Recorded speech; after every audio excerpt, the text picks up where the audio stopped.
যুগান্তরের report অনুযায়ী অর্ধযুগে সারা দেশে 40,882টি ধর্ষণ মামলা হয়েছে, অর্থাৎ দিনে গড়ে 19টি ধর্ষণ মামলা রেকর্ড হচ্ছে। অন্য একটি বেসরকারি মানবাধিকার সংস্থার তথ্য মতে বেশি ধর্ষণের শিকার হচ্ছে শিশু ও কিশোরী।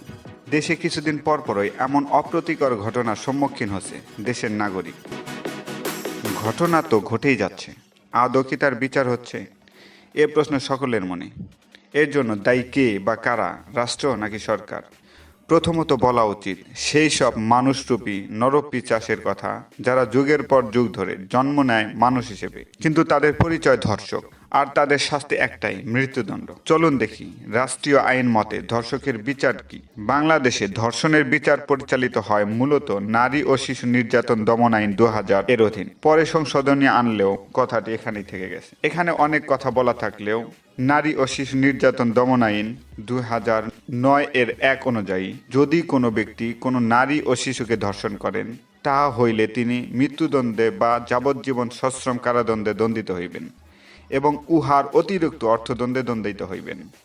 এছাড়াও এখানে বিচার কার্য নির্দিষ্ট করার লক্ষ্যে 15 থেকে 90 দিনের মধ্যে বিচার কার্য সম্পন্ন করার আদেশ জারি করা হয়েছে। তাহলে দেখা যাক বিচার কতটুকু কার্যকর হয়। এটা বুঝতে হলে আমাদের কিছু আলোচিত মামলার খবর জানতে হবে। 2015 সালে 11 মার্চ স্কুলে যাওয়ার পথে অপহরণের শিকার হন শরীয়তপুরের 7ম শ্রেণীর শিক্ষার্থী চাঁদনী আক্তার হেনা। দুর্বৃত্তরা প্রথমে ধর্ষণ তারপরে হত্যা করেন। প্রথম আলোর সূত্র মতে এই বিচারের দীর্ঘদিন চলার পর 2019 সালের 21শে এপ্রিল শরীয়তপুরের নারী ও শিশু নির্যাতন দমন ট্রাইব্যুনালের বিচারক আব্দুস সালাম এই মামলার রায় ঘোষণা করেন। সেখানে সব আসামিকে খালাস দিয়ে রায়ে উল্লেখ করা হয় কিশোরীকে ধর্ষণের পর হত্যা করা হয়েছে, কিন্তু রাষ্ট্রপক্ষ আসামিকে দোষী সাব্যস্ত করতে ব্যর্থ হয়েছে। তার কিছুদিন পর 2016 সালের 20শে মার্চ কুমিল্লা সেনানিবাসে সোহাগী জাহান তনু নামের এক কলেজ শিক্ষার্থীকে ধর্ষণ ও হত্যার ঘটনা ঘটে।